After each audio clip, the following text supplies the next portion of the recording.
अस्सलाम वालेकुम। मेरा नाम है मोहम्मद असद भट्टी और आप देख रहे हैं हमारा यूट्यूब चैनल एएस मैथमेटिक्स। तो हमने स्टार्ट की है एफएससी पार्ट 1 मैथमेटिक्स। तो चैप्टर नंबर 1 से हमने स्टार्ट की थी।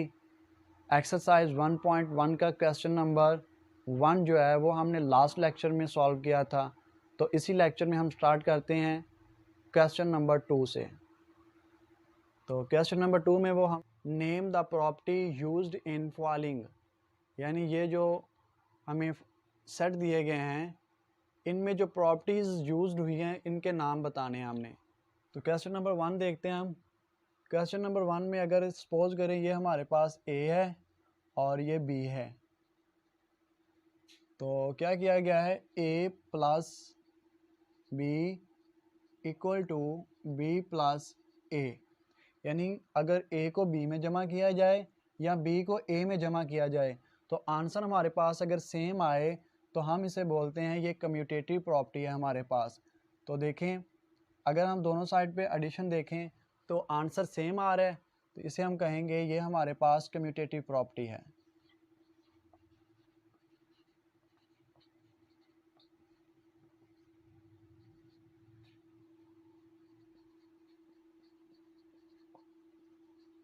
With respect to addition, commutative property with respect to addition.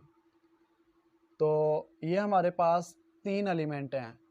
क्या हो रहा है, पहले में 2 जमा हो रहे हैं, फिर तीसरे को जमा किया गया है, और दूसरी कंडीशन में दूसरी साइड पे लास्ट वाले 2 को पहले जमा करके फिर तीसरे को जमा किया गया है। तो इस तरह की कंडीशन हमारे पास थी एसोसिएटिव प्रॉपर्टी में। ए प्लस बी प्लस सी करें और यहाँ ए प्लस बी प्लस सी करें, यानी पहले ए जमा बी करें और बाद में सी जमा करें, या बी जमा सी करें और बाद में ए जमा करें, तो आंसर हमारे पास सेम आए तो हम कहते हैं ये हमारे पास क्या है, associative property with respect to addition है।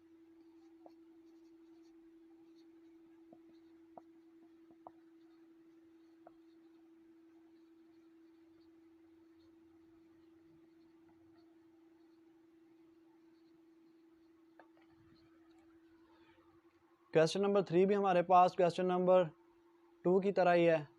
तो यानी पहले 2 एलिमेंट को जमा किया गया, फिर तीसरे को जमा किया गया, और दूसरी साइड पे लास्ट वाले 2 को जमा करके पहले को फिर जमा किया गया है, तो आंसर सेम आएगा। तो इसे भी हम कहेंगे ये भी हमारे पास क्या है, associative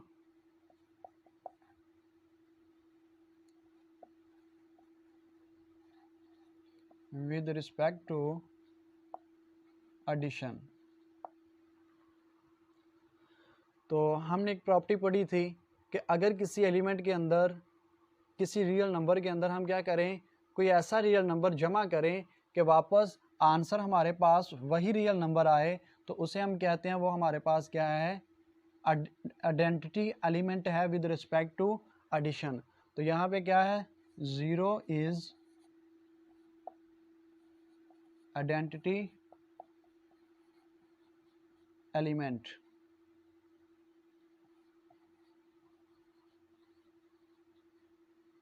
with respect to addition.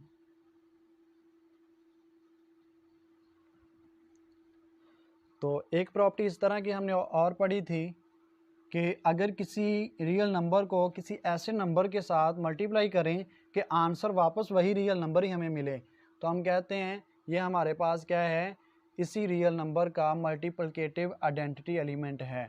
तो 1 को 1,000 से मल्टीप्लाई किया गया है, तो आंसर अगेन हमारे पास 1000 आ रहा है, तो हम इसे कहेंगे 1 is identity element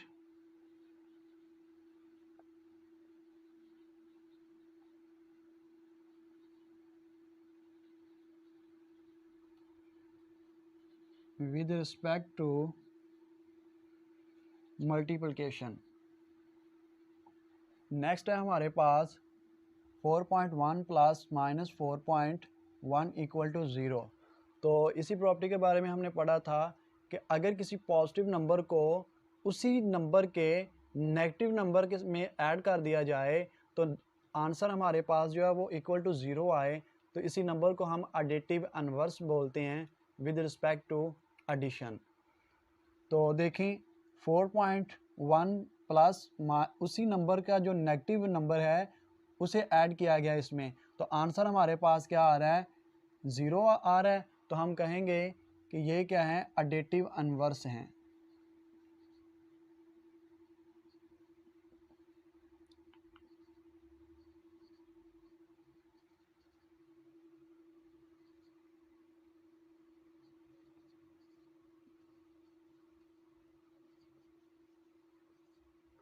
additive inverse to each other, यानी ये एक दूसरे के क्या हैं, एडिटिव इनवर्स हैं। तो ये भी सेम कंडीशन है हमारे पास, इसे भी हम लिखेंगे कि a plus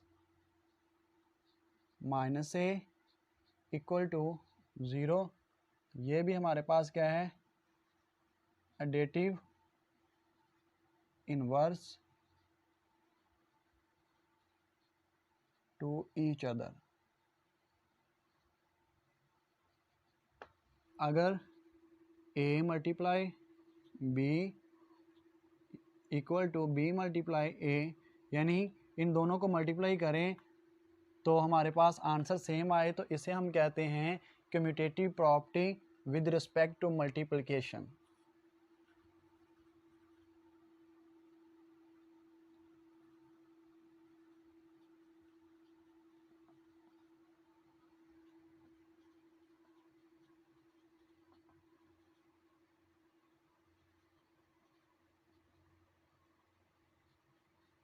commutative property with respect to multiplication. इस नेक्स्ट है हमारे पास, ये हमारे पास डिस्ट्रीब्यूटिव प्रॉपर्टी है, यानी कि ए क्या कर रहा है, बी और सी को डिस्ट्रीब्यूट कर रहा है। तो यहाँ पे चाहे प्लस हो या नेगेटिव नंबर हो हमारे पास, तो ये क्या कहलाएगी, डिस्ट्रीब्यूटिव प्रॉपर्टी कहलाएगी।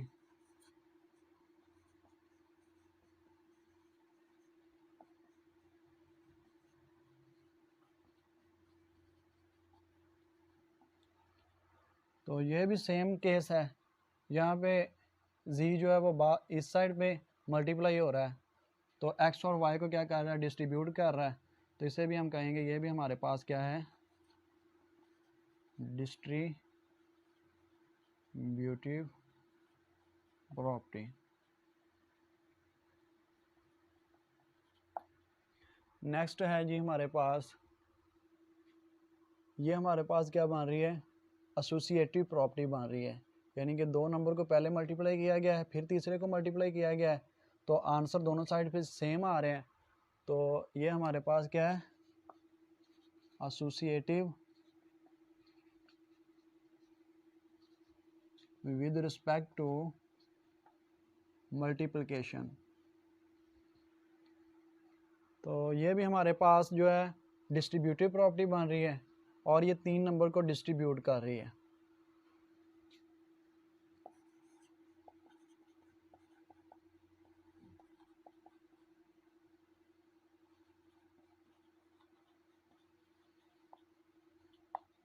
जी अब है हमारे पास क्वेश्चन नंबर 3। क्वेश्चन नंबर 3 में वो कह रहा है कि name the property used in following, यानी कि हमने बताना है कि यहाँ पे कौन कौन सी प्रॉपर्टी यूज़ की गई है। तो इसके लिए हमें थोड़ा सा वर्कआउट करना पड़ेगा। वो ये है कि हमने क्या करना है, यहाँ पे 0 बनाना है और यहाँ पे 1 बनाना है। तो कि ऐसा नंबर सोचना है जिसकी वजह से यहाँ पे हमारे पास 0 आए और यहाँ पे 1 आए। तो अगर हम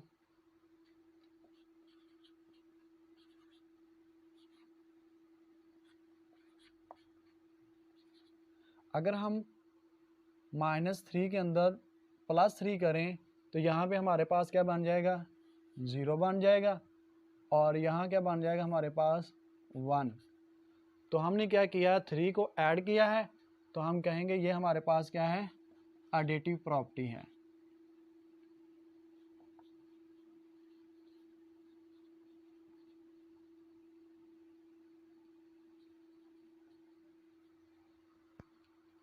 सेम इसी तरह हमने क्या करना है, यहाँ पे हमने 20 बनाना है और यहाँ पे 16 बनाना है।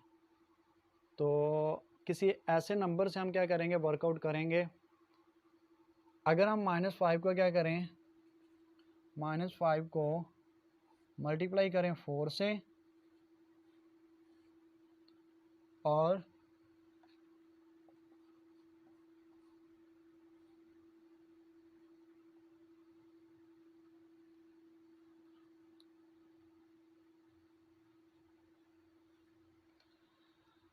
हमने क्या किया है,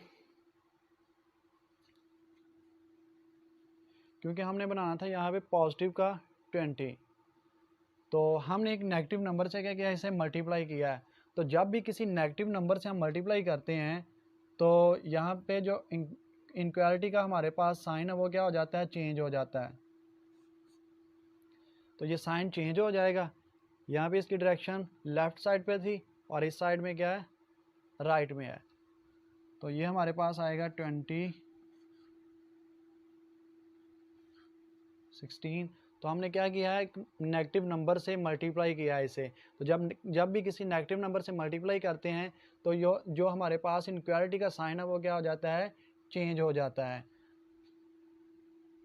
तो हम लिखेंगे ये क्या है, हमारे पास मल्टीप्लिकेटिव प्रॉपर्टी है।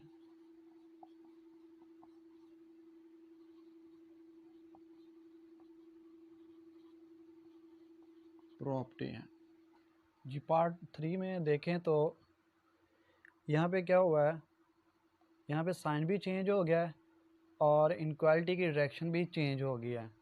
तो डेफिनेटली यहाँ पे किसी यानी किसी नेगेटिव नंबर को क्या किया गया है, मल्टीप्लाई किया गया है। तो अगर हम इसे करें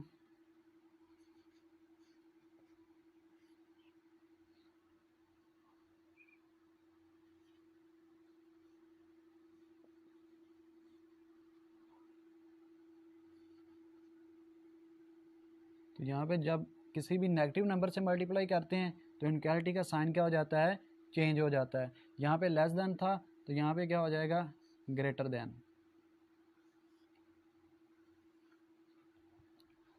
तो ये भी हमारे पास क्या है, मल्टीप्लिकेटिव प्रॉपर्टी है।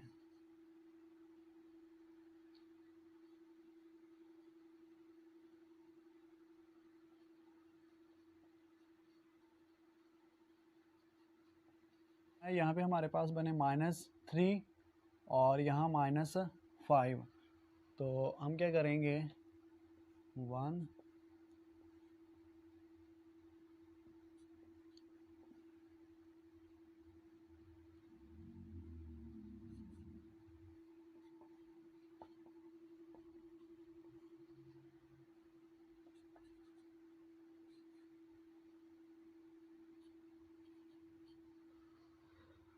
तो ये हमें कैसे हासिल हुआ है, हमने क्या किया, -4 को ऐड किया है, इसमें दोनों साइड पे -4 को जमा किया है। तो इसे हम कहेंगे ये हमारे पास क्या है, एडिटिव प्रॉपर्टी है।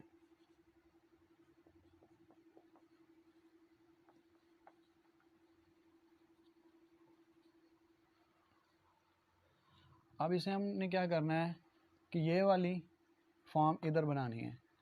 तो इसके लिए हम क्या करेंगे, हम ए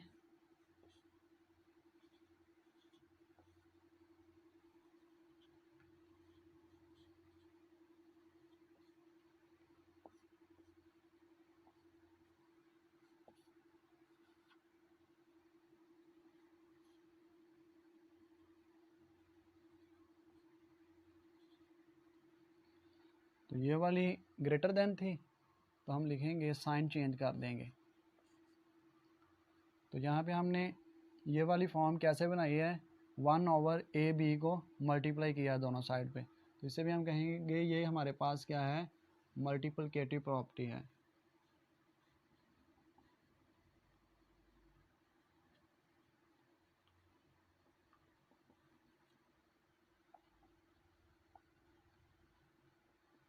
नेक्स्ट है जी हमारे पास क्वेश्चन नंबर 4। इसी में वो कह रहा है कि प्रूव करना है कि left hand side equal to है राइट हैंड साइड के।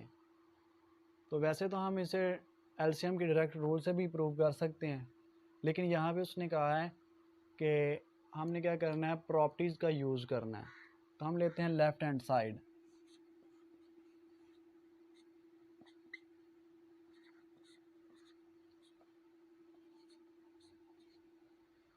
हम क्या करते हैं, ए और बी को अलहदा कर लेते हैं।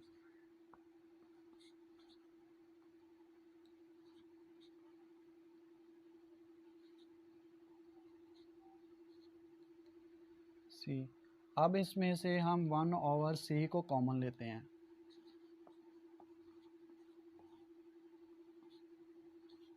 तो यहाँ पे अगर देखें हमारे पास कौन सी प्रॉपर्टी यूज़ हो रही है, डिस्ट्रीब्यूटिव प्रॉपर्टी यूज़ हो रही है।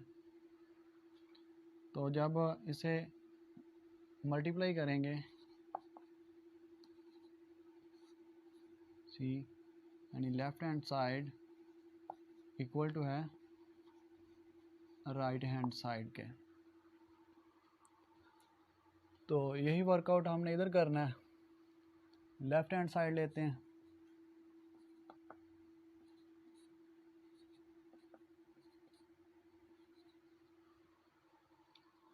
और एक नंबर से हम मल्टीप्लाई करवा देते हैं इसे।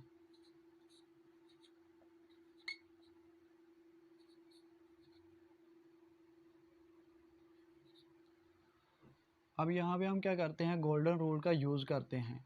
गोल्डन रूल क्या होता है हमारे पास, कि जिस नंबर से हम मल्टीप्लाई करें उसी नंबर से डिवाइड कर दें। ये हमने क्यों इस्तेमाल करना है, क्योंकि इनकी डिनोमिनेटर सेम नहीं है।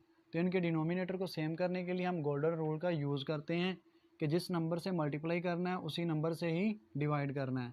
तो हम इसे क्या करते हैं, डी से मल्टीप्लाई और डिवाइड करते हैं, और इस साइड पे बी को मल्टीप्लाई और डिवाइड करते हैं।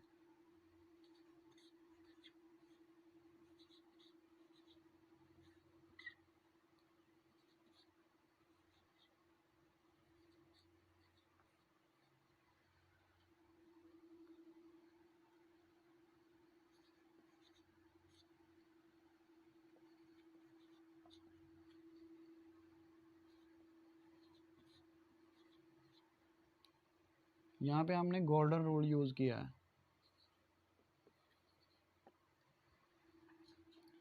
तो हम क्या करते हैं, बी और बी ओवर 1/b और डी को क्या करते हैं, कॉमन लेते हैं।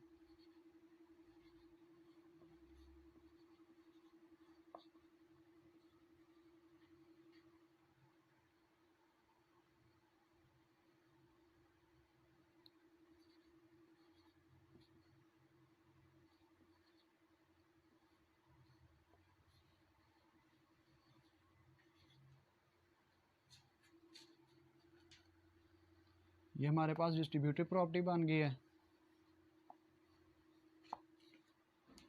तो अब जब हम 1 से इसे मल्टीप्लाई करेंगे